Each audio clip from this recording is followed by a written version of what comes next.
Bien, bonjour et bienvenue dans ce webinaire qui a pour thème Comment survivre à la bureaucratie 2.0. Le webinaire sera présenté par Jean-Marc Gandy, auteur, formateur et consultant qualité. La présentation durera une vingtaine de minutes et sera suivie par une dizaine de minutes pour répondre à vos éventuelles questions. Durant cette présentation, vous pouvez poser vos questions avec l'outil chat en bas de votre écran et je les formulerai à Jean-Marc à la fin de sa présentation. Si vous ne voyez pas correctement les slides projetés, vous pouvez utiliser l'option d'affichage en haut de votre écran afin de le régler. Il est maintenant temps d'entrer dans le vif du sujet et je laisse la parole à Jean-Marc Gandy. Eh bien, bonjour tout le monde. Alors, on va tout de suite entrer au vif du sujet. Alors, cette webconférence fait suite à, à une première conférence qui avait été diffusée donc en septembre 2021 et qui évoquait les raisons qui conduisent aujourd'hui à une bureaucratie qu'on pourrait qualifier de 2.0, bureaucratie donc digitalisée à l'extrême. Alors, je vais faire un bref rappel sur aujourd'hui le constat, mais surtout, après, il s'agit d'évoquer les solutions, bien entendu. Voilà, donc je me présente très rapidement, mais je pense que ce n'est pas ça le plus intéressant, mais plus le contenu de ce que je vais évoquer. Alors, on va procéder en 3 temps, donc un petit rappel très rapide sur ce constat qui est un constat quand même assez alarmant sur la productivité qui tend à stagner, voire même à baisser aujourd'hui carrément, pour quasiment l'ensemble des collaborateurs au travail. Les solutions à mettre en œuvre à chaque fois, qu'on évoquera une des raisons majeures qui peuvent expliquer cette baisse de productivité. Et puis globalement après, de manière pratique, quel plan d'action mettre en place et bien sûr en cohérence avec la norme ISO 9001. Alors, pour faire un petit rappel, bien sûr, vous pourrez vous revisionner la webconférence précédente de septembre 2021. Là, je vais évidemment pas tout reprendre, mais juste redonner quand même quelques aspects. Différentes enquêtes, différentes études convergent dans le même sens, c'est que les gains de productivité individuelle au travail, au mieux stagnent, voire commencent à régresser, même depuis les années 2000. Et donc, ça peut être masqué par plusieurs phénomènes, notamment pendant des décennies, des gains en matière de productivité industrielle, avec l'automatisation, la robotisation, où là, effectivement, on a gagné, et ça a pu masquer le fait que la productivité ailleurs commençait je dirais, stagner, voire même à diminuer. Et puis aussi, bien sûr, un autre phénomène qui est l'informatisation, qui a permis incontestablement des gains de productivité majeurs pendant des décennies. Cela dit, on va en reparler, on assiste aujourd'hui à une nouvelle vague d'informatisation encore plus poussée. Et là, il se peut qu'on arrive à un certain nombre de limites. Alors, l'aspect préoccupant, c'est cette productivité vraiment individuelle et qui, bien sûr, après, ressurgit sur la productivité de l'équipe et puis sur la productivité de l'entreprise ou de l'organisme en question. Alors, les causes sont évidemment multiples, complexes, interfèrent entre elles, mais les enquêtes, donc sans reprendre dans le détail, notamment la fameuse enquête State of Work 2020, des enquêtes du Boston Consulting Group aussi, montraient que les tâches sans réelle valeur ajoutée dans le travail de chacun deviennent de plus en plus envahissantes, avec des chiffrages qui sont évidemment sujet à discussion et puis très variable suivant le contexte de travail, suivant l'activité, et puis d'une personne à l'autre.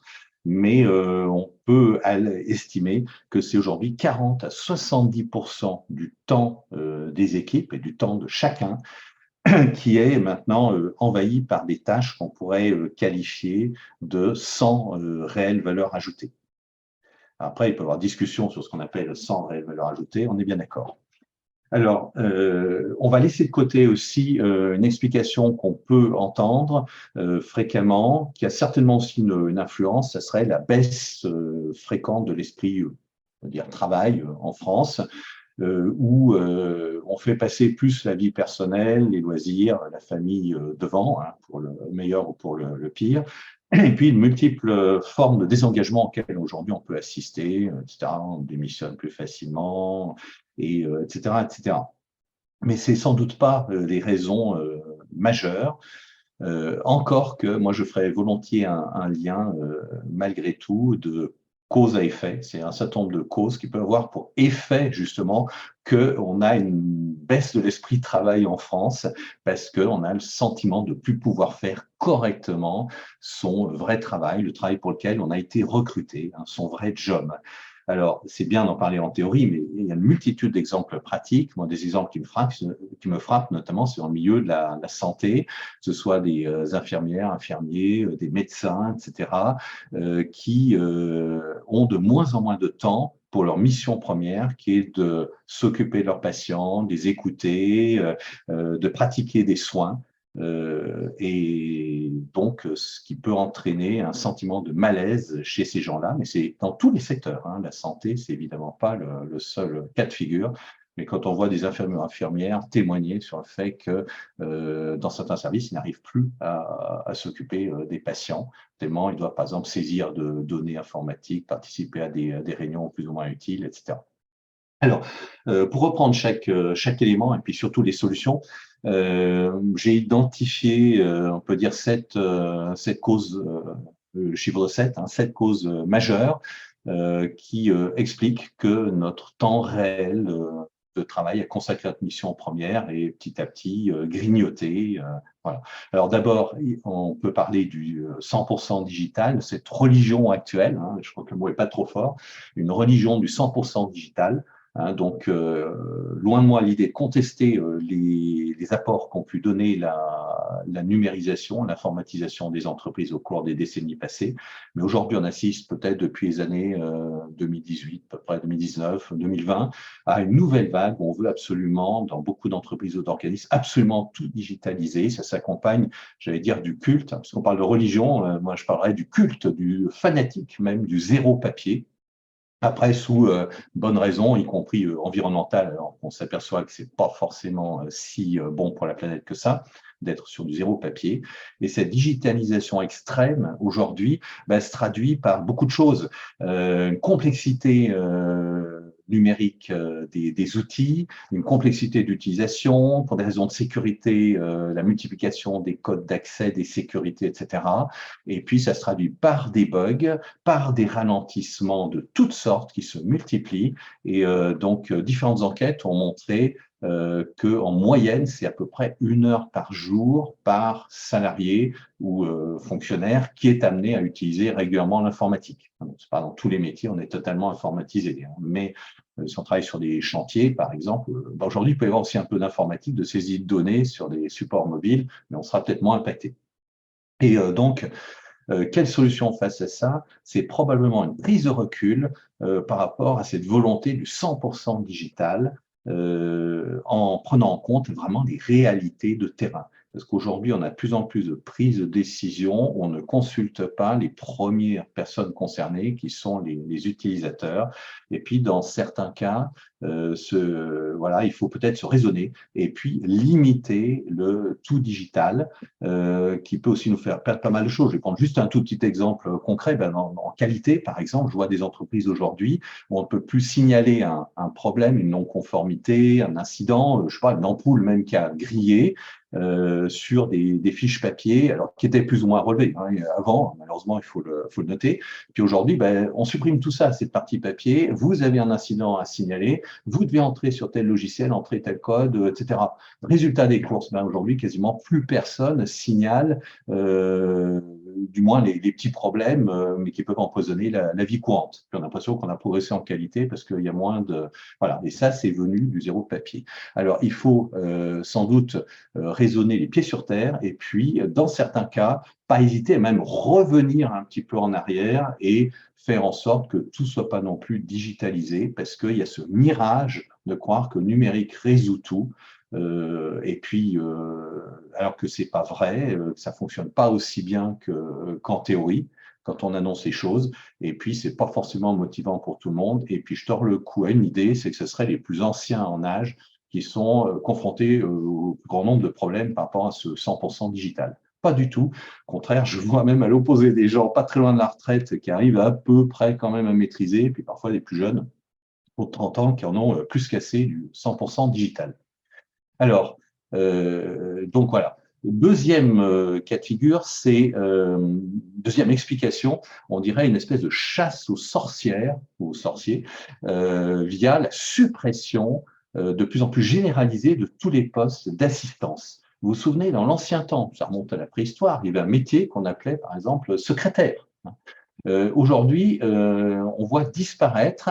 Alors là aussi, toutes ces raisons que j'évoque sont interconnectées. Donc c'est aussi parce qu'on numérise plus. Donc voilà, on n'a plus besoin après de postes d'assistant ou d'assistante, par exemple administrative. Et il y a une croyance naïve que en 100% digital, on automatise, etc. Alors qu'en réalité, il reste toujours une charge qu'on a peut-être un peu diminuée, mais qui retombe sur ce que j'appellerais les combattants de première ligne. Je reprends l'exemple dans les soins, ben, ça explique que le personnel médical, de plus en plus, doit charger de tâches qui avant étaient données à des personnes qui étaient compétentes pour ça, qui étaient formées pour ça, qui étaient donc des assistantes ou assistants administratifs, ou des secrétaires si on emploie ce mot-là. Donc c'est un transfert d'une charge qui vient manger le temps disponible. Et puis alors, je ne parle même pas du coût en réalité que ça entraîne, parce que quand on a par exemple, un cas récent que j'ai vu, un médecin chef de service dans un service de chirurgie orthopédique qui doit se consacrer lui-même une grosse part de temps, une part grandissante à traiter des tâches administratives, il est probablement un petit peu plus payé qu'une personne qui était sur un poste de secrétaire. Alors, quelle solution par rapport à ça? Eh bien, c'est sans doute créer ou recréer un certain nombre de postes, alors pas forcément au même nombre qu'avant, mais de postes dédiés à une assistance qui soit vraiment réactive. Et là, ce qui est vital, c'est de bien comprendre que ce sont des fonctions à très fortement valoriser, avec des gens qui sont correctement payés, qui sont vraiment considérés et qu'on n'assimile surtout pas à des non productifs. Alors, voilà ce deuxième aspect. Troisième aspect, là j'emploie toujours des mots très forts, j'aime bien être un peu provocateur, le piège du reporting exacerbé, ou plutôt même, je dirais, la folie furieuse du reporting. Alors ça, depuis des années, se développe via aussi des logiciels Excel ou beaucoup plus sophistiqués encore, l'idée que on doit tout contrôler, il faut faire saisir toutes les données. Et là, il y a un peu ce mythe du contrôle total véhiculé dans quand même pas mal d'entreprises par les différents échelons de la direction. Alors, ça veut dire qu'on y passe énormément de temps, plus en plus de temps. Alors, bien sûr, je fais une parenthèse pour le reporting sur lequel on n'a pas le choix, qui peut être du reporting légal, c'est-à-dire qu'il y a des lois qui, dans certaines activités, obligent à saisir un certain nombre de données pour des raisons de traçabilité, de sécurité. Bon, là, je l'exclus de ma remarque. Mais sur le reste, on a généralement trois quarts de reporting qui est du reporting qui n'est pas franchement utile, avec des données qui ne sont même pas réellement exploitées, et on sous-estime le temps qu'il va falloir pour saisir tout ça. Alors, ça amène aussi de la triche derrière, parce qu'on constate sur le terrain que de plus en plus de collaborateurs, collaboratrices, excédés, fatigués par genre de reporting, saisissent un petit peu pas n'importe quoi, mais des données qui sont même pas des données fiables. Donc, quelle solution là-dedans? C'est vraiment d'identifier très clairement toutes ces procédures de reporting et puis les analyser. Est-ce que vraiment ça sert à quelque chose ou est-ce qu'on peut s'en passer? Hein, si on était en mode fonctionnement minima, est-ce qu'on aurait vraiment besoin de ce reporting? C'est pas parce qu'il y a des outils censés être plus perfectionnés qu'il faut forcément les mettre en place. Voilà un peu la conclusion là-dessus. Autre aspect, alors la confusion, là je suis bien placé pour en parler parce que j'interviens beaucoup dans les entreprises pour la mise en place, où aujourd'hui j'ai pas mal de missions où on me demande d'intervenir pour réanalyser et voir comment on peut simplifier le système de management de la qualité qui est devenu une usine à gaz. C'est-à-dire qu'encore trop souvent, on a en entreprise des gens qui confondent, alors direction, parfois responsable qualité, etc. Hein. Alors, je ne vais pas leur jeter la pierre, c'est parfois aussi un peu tout le monde, qui confond système de management de la qualité et puis usine à gaz. On multiplie les procédures. Alors déjà au départ, la notion de processus est très mal comprise. On veut parfois faire des processus tellement transversaux que c'est une complexité inouïe qui vient s'ajouter à l'organigramme déjà classique. Puis surtout, on traduit ça après par des multitudes de procédures qui sont, ça part de bonnes intentions, mais souvent, c'est des procédures qui sont même pas utilisées, jamais lues, qui servent à rien. Alors qu'il peut y avoir des procédures absolument indispensables, hein, c'est pas ce que je suis en train de dire, mais là-dedans, on peut vraiment simplifier. Et malheureusement, moi, je continue à partir en guerre contre cet adage qui continue encore aujourd'hui d'exister et qui est en fait une véritable non-qualité au sens ISO, c'est vouloir écrire tout ce qu'on fait et faire tout ce que l'on écrit. Je suis encore stupéfait du nombre d'entreprises qui sont plus ou moins dans cette logique-là. Donc là, à vouloir bâtir une usine à gaz qualité déconnectée du réel, et puis on ne se préoccupe pas réellement de la finalité du client, et ben on est vraiment, si on emploie des mots très forts, dans la non-conformité. Donc il s'agit de s'attaquer à un chantier de simplification et qu'enfin on arrête de se concentrer sur les outils qualité pour se concentrer peut-être un peu plus sur la satisfaction réellement perçue par les clients. Et ça veut dire que tout facteur dans l'entreprise, toute activité, quelle qu'elle soit, administrative ou autre, a forcément à un moment donné, tôt ou tard, des retombées sur le client. On ne peut pas avoir des gens motivés, impliqués, si on les oblige à entrer dans ce qu'on peut appeler une usine à gaz. Ensuite, la réunionite. Alors, autre thème que je voulais aborder. Là, on pourrait se dire, tiens, c'est un thème un peu du passé, parce qu'aujourd'hui, tout le monde sait qu'il faut des réunions intelligentes, etc., qu'il n'y ait pas de débordement. Désolé, on constate aujourd'hui un grand retour. Les gens sont assommés de réunions. Alors, là aussi, il ne faut pas lancer les accusations à la légère. Il faut un souci de bien faire, tout le monde soit au courant. Mais on peut dire que là, on a un grand retour maintenant de la réunionite. Pour le personnel cadre, les enquêtes sont à peu près unanimes, hein, c'est 4 heures par jour. Pour certains, c'est bien plus que ça. Hein, c'est-à-dire qu'on sort d'une réunion pour entrer dans une autre réunion.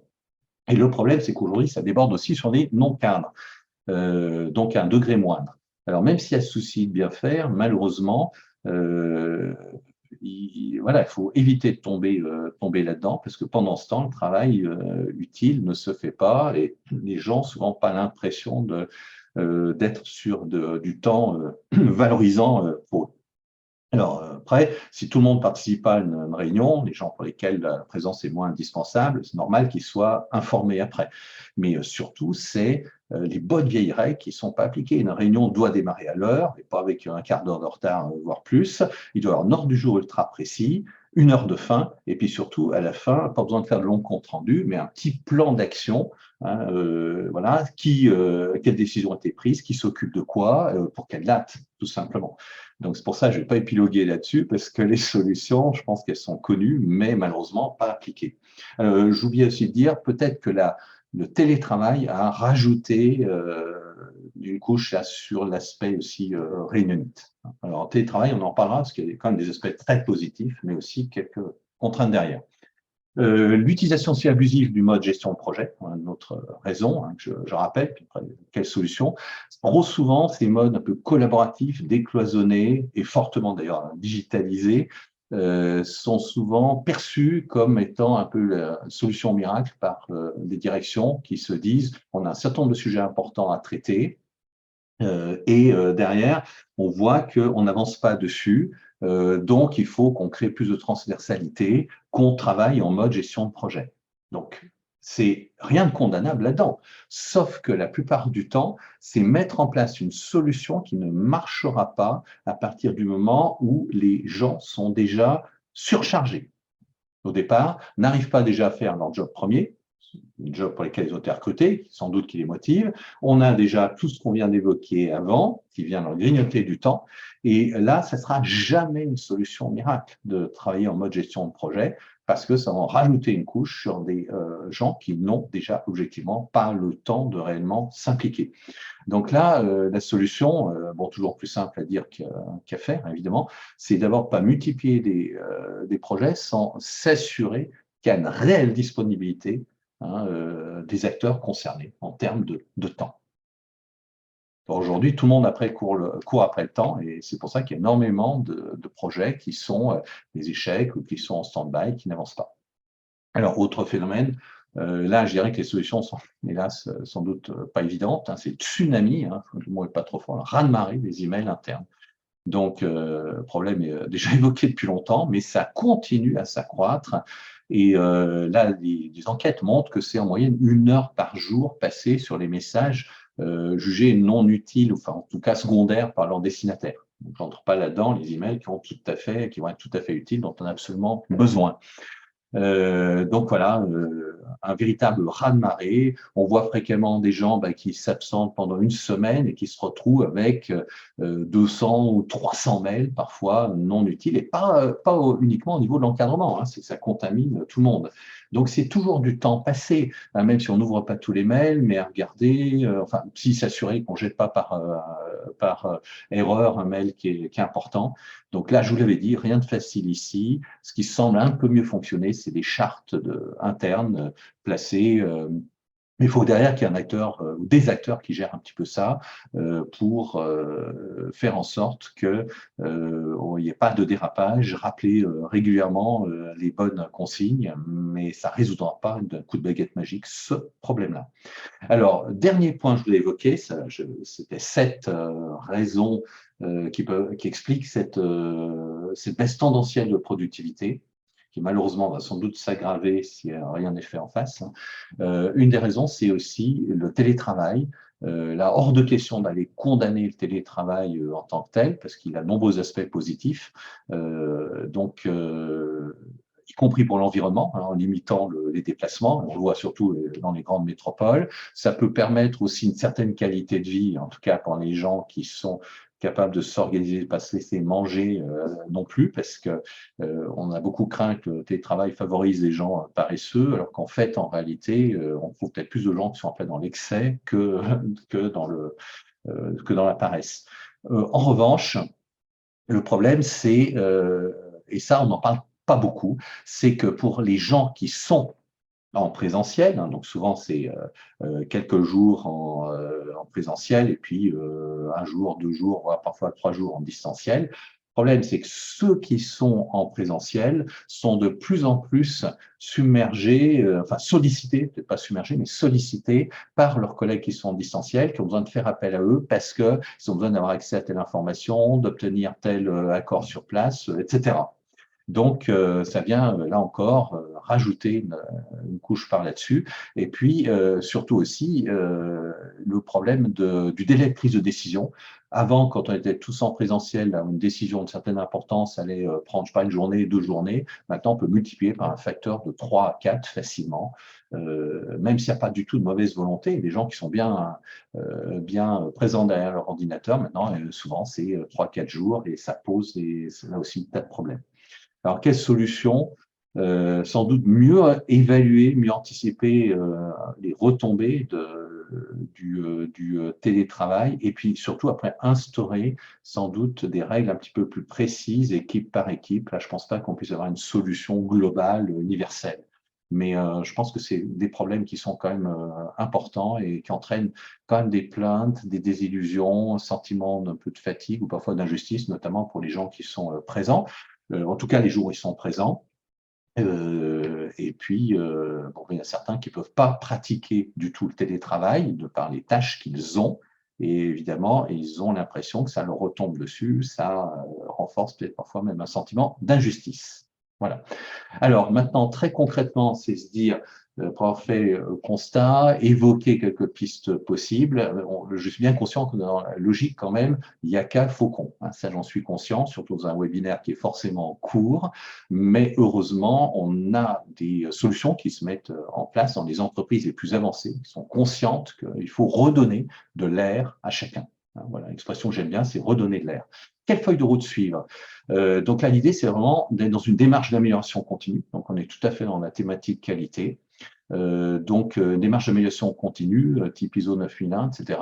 C'est identifier, évidemment, hein, les problèmes et puis ensuite mettre des solutions en place. Alors, ça doit commencer déjà par un engagement clair de la direction, des directions. Si les directions ne sont pas conscientes de cette menace, très clairement conscientes, on ne pourra pas entamer de chantier de simplification, de lutte intelligente contre cette bureaucratie excessive. Hein.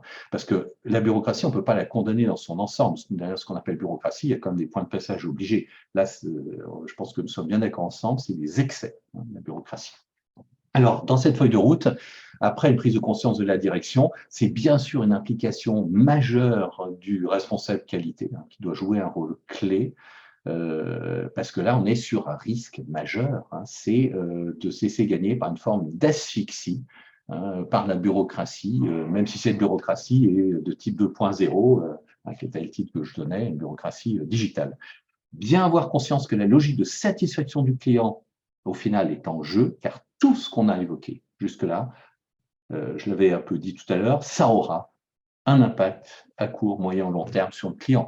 Et à commencer aussi par le fait de la moindre implication, la démotivation des gens qui en ont un peu marre de plus pouvoir faire leur véritable travail. C'est frustrant, etc.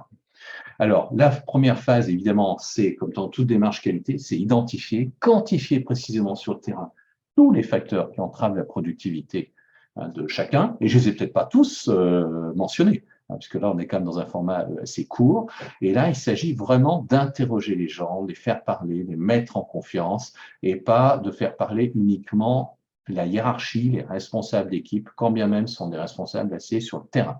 Il faut que ce soit aussi les opérateurs de base, les collaborateurs de base, jusqu'aux plus modestes, qui doivent pouvoir donner leur avis, témoigner. Et puis, bien sûr, après, la logique, évidemment, le plus important, c'est le plan d'action. Et là encore, en faisant participer vraiment chacun.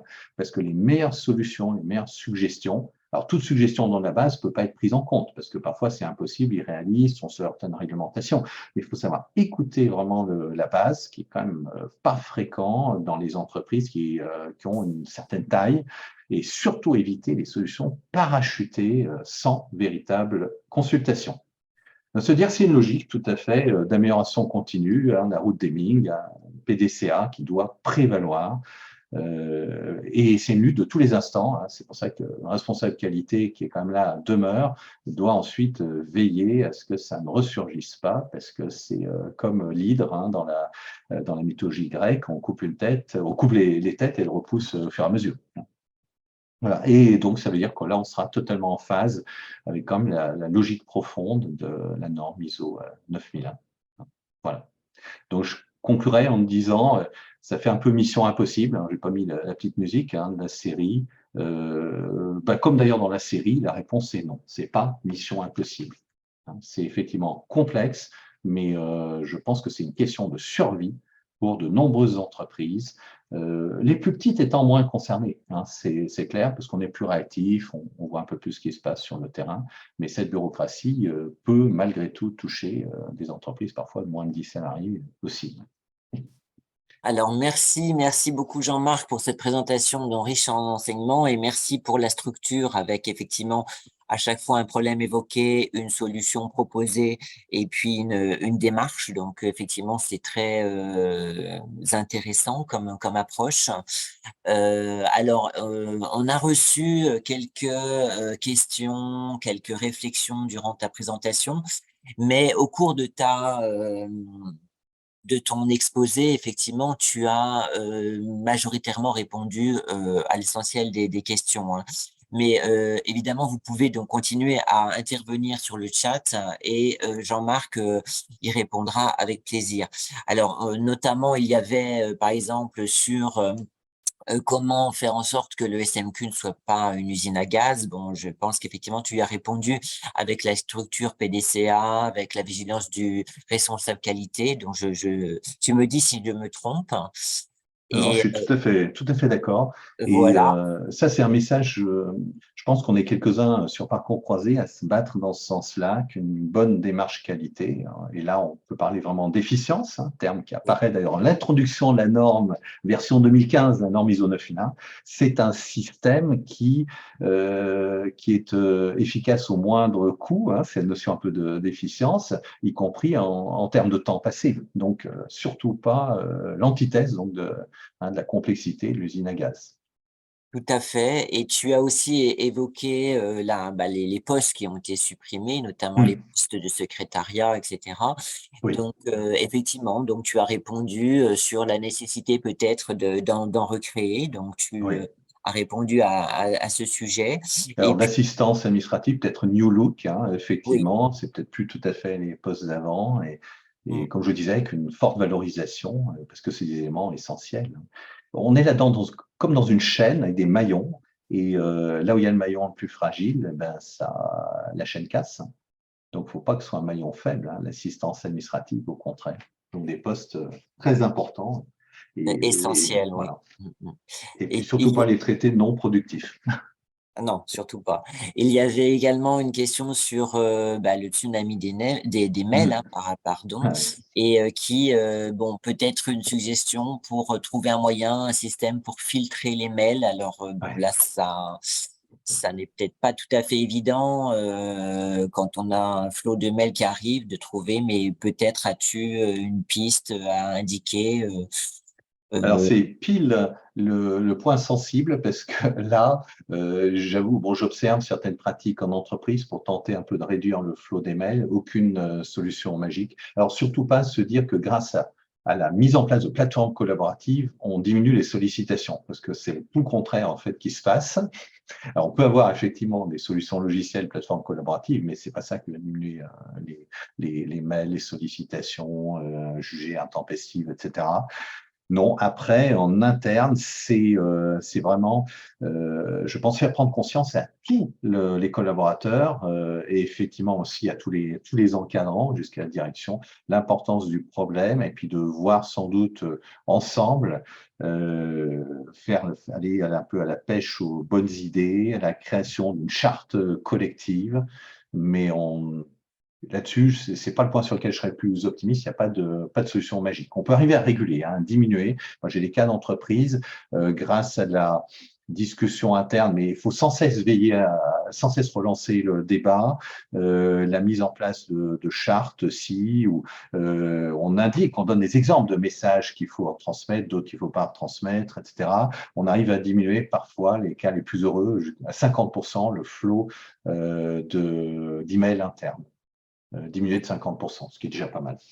Il y a aussi une solution qui est évoquée dans le chat, c'est effectivement utiliser les réseaux sociaux d'entreprise pour limiter le nombre de mails, pour effectivement qui sont de plus en plus utilisés, genre Teams, et qui Alors, permettent effectivement de filtrer les mails ouais. internes et voilà.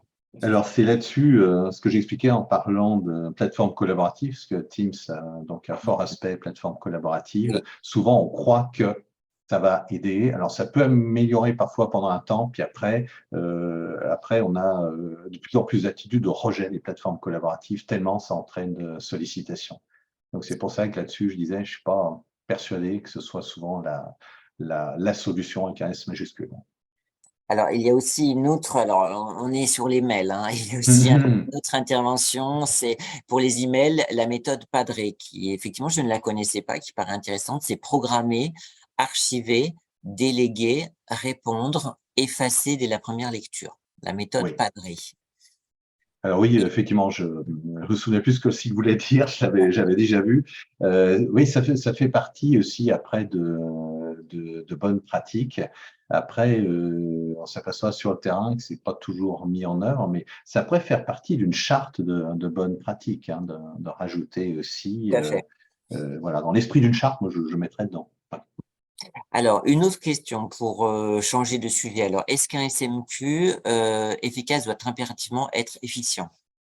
Voilà, ah là là, ça c'est toujours la question piège. Pour être efficace, est-ce qu'il doit être efficient? Il y a une petite différence entre les deux. Alors, si je le mets à l'envers, je dirais qu'un système agent de la qualité doit être efficient.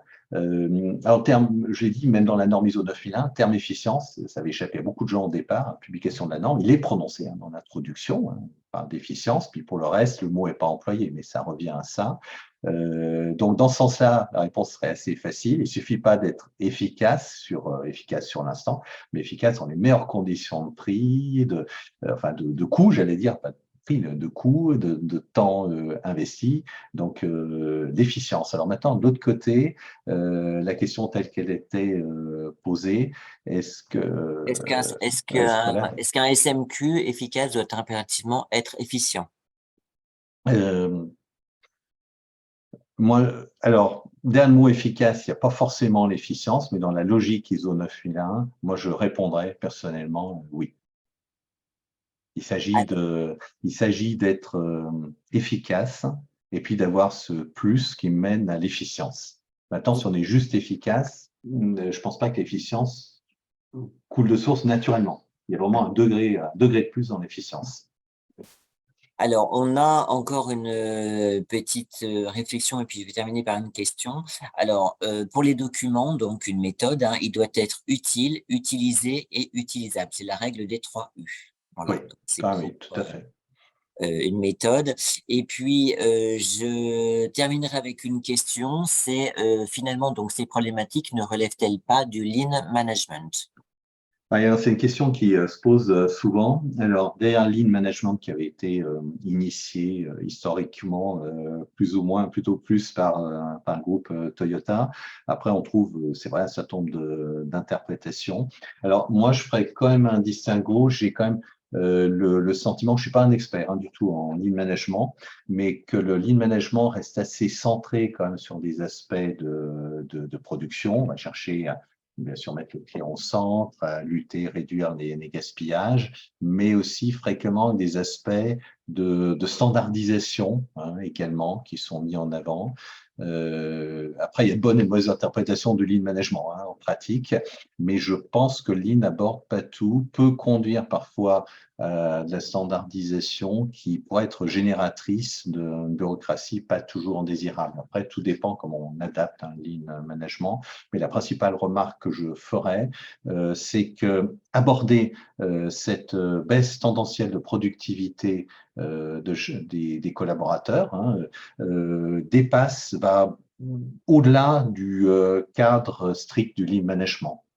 Alors, ça peut se compléter, hein, tout à fait, mais je pense que c'est même une approche qui va prendre en compte des problèmes qui ne sont pas forcément spécifiquement abordés dans le lean management traditionnel.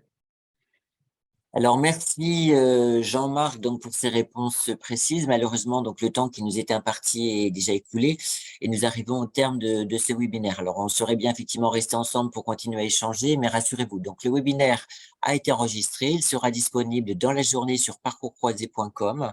À la suite de ce webinaire, effectivement, j'indiquerai, comme vous me l'avez demandé, le lien du premier webinaire qui avait eu lieu en fin 2021.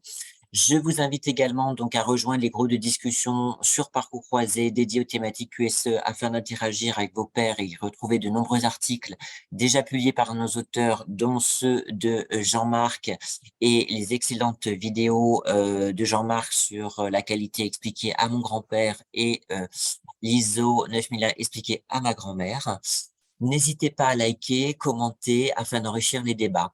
Je vous remercie d'avoir été nombreux à participer, à suivre à ce webinaire. Je remercie encore Jean-Marc pour sa présentation et son parcours Merci à tous, hein, bien sûr. d'expertise. Et merci à Nicolas.